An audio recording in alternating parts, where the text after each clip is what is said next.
So it's been a little while since I posted the Deadbeat Dad vlog, and I don't know. I know I've got family and friends following this who care about me and my kids, and they want to know what's up. So I guess I just better do an update. It's been 154 days, and I have not got to see my kids at all. I've been to the courthouse a bunch of times. I filed my paperwork like, I don't know, a month ago or something, and I email my ex every single day saying, hey, what day can I have them? When do I get to pick them up? What's their address? What's the phone number where I can reach them? Basic, like, you know, things that every parent should have a right to, unless you're like a serial killer or a heroin dealer or something, which I'm neither of those, for the record.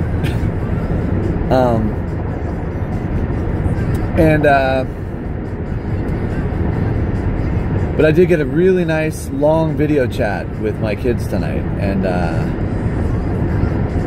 that was amazing, and it was wonderful, and it was also really sad and heart-wrenching too, because Grace was sitting on the video chat, and you could just tell that she didn't want to get off the phone, you know?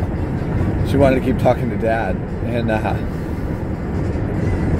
I didn't want to get off the phone either, you know, but I, you know, we were on the phone on the Skype call, just like, you know, staring at each other, not saying anything for like the better part of 30 minutes, you know, just missing each other so bad. And, you know, we'd said everything there was to say, talked about everything we'd done in our lives recently, and you know, and where we were and what we were doing, and you know, talking about just, you know, all the small talk you can have on a conversation. She's so smart, and I got to talk to Everett quite a bit tonight too, actually. And that was nice too, and but I mean, it was so sad to see that Grace didn't want to get off the video chat. I didn't want to get off the video chat either, you know. It's the only time I get to spend with my kids at all is a Skype call, even though I live right down the street from them, literally like 3 blocks away, and I still don't get to see my kids at all. So we're just sitting there on the video chat, and it was so sad just to be sitting there longing to be together, and that actually other people who were there where I was, other people who were there, like, just kind of witnessing the video call in the distance, you know.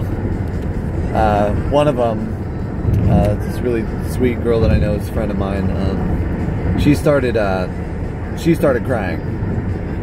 You know, the situation was so sad and unbearable to even witness as a third party. You know, this isn't her kids, this isn't her life, but it was just so sad that, you know, that she started crying. She had to leave. And it was just...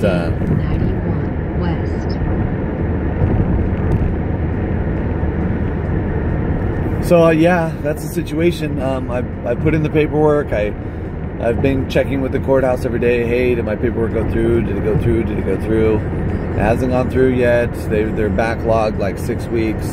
Of course, it's the power of your tax dollar at work, right? You know, any kind of government agency is just gonna, you know, once you put yourself on paper, you no longer have value. That paper has value. You yourself as a person don't exist anymore in their world. You're just another number, another piece of paper to be pushed from one side of the desk to another until somebody stops passing the buck and actually presses next on whatever needs to happen. But, you know, it is what it is. I mean, what are my other options? What other options do I have? Just, you know, keep throwing myself at the court system, begging to see my kids, and keep emailing my ex, begging to see my kids over and over and over again. And then she'll like interrupt the video call and be like, I told you where and when you're going to get to see them, you know? It's like, no, you didn't. I wouldn't be asking every single day, all day, every day, if you had told me where and when I get to see them. You know, and it's Thanksgiving this week, and I haven't seen him in 154 days, so I thought, you know, I thought according to the paperwork, maybe that meant I got them for Thanksgiving, but apparently not. So I'm not going to get to have my kids on Thanksgiving either. Not for Thanksgiving, not for Grace's birthday, not on the weekends. And keep in mind, of course, that my ex is dropping them off at the YMCA. She has a job, so she's at work. And she's having somebody drop them off at the YMCA. Probably her mother, who's also an alcoholic. So, you know, I'm sure that's great to have her driving the kids around.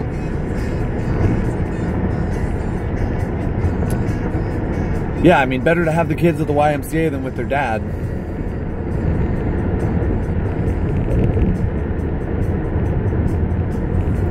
Anyway, that's what's up. I'm just waiting on paperwork. Once I get the paperwork, then I have to subpoena my ex again with it, which is going to take extra long because she won't give me the address of where she lives. She'll only give me her mother's address where she doesn't reside.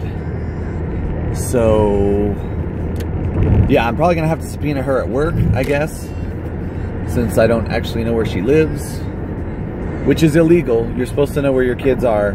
Even if you're not the primary caregiver, you're supposed to know where your kids are. I mean, that's like that's a law in the state of California. So she's in clear violation of that law, among many others at this point.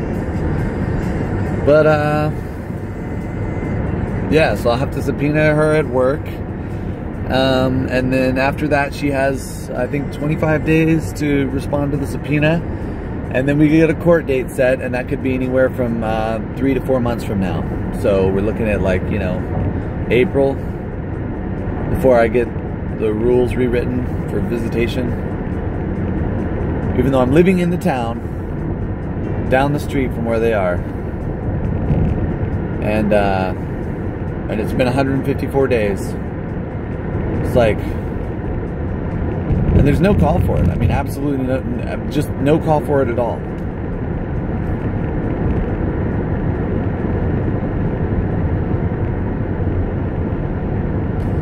I love you, Ever and Grace. I am very sorry about this 154 days. I'm still out here fighting for you every single day. I tell you that on the video chat, which is usually when I get hung up on. But I'm going to keep telling you every day in the video chat, or every day I get to talk to either of you in the video chat, that this is not my fault. And I did everything I could to be a good dad. And to be there for you, you know? Bought you the farm, on the river, raspberry bushes, strawberry bushes, blueberry bushes, cherry trees, peach trees, apple trees, pear trees, kiwi vines, grapevines,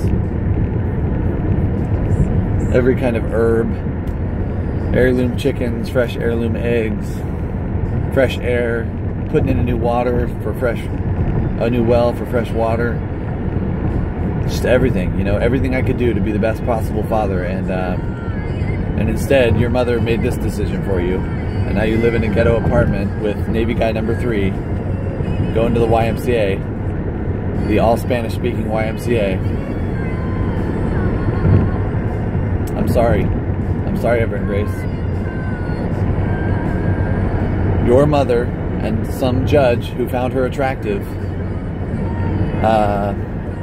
decided that this was the best thing for you guys. In 2 miles, and I'm so sorry. South is on the right. And as soon as you are old enough, you can come live with me full time, and I will have that same farm or a better one ready to go. I'm working on it. I'll have that same farm or better for you to live on as soon as you're old enough to make that decision on your own. Or maybe I'll win custody back. I mean, this, like, not letting me get to see you for 154 days. We're going on 200 days by the time I get to see you guys, with absolutely no justification whatsoever.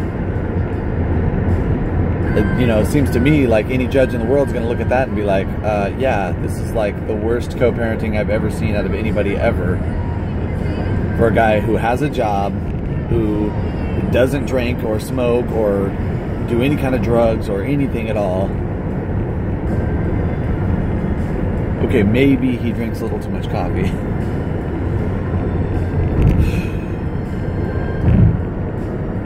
I don't know. Maybe I can get custody reversed. I can get you guys back on the farm where you need to be. I love you, Everett and Grace. Happy Thanksgiving, my angels.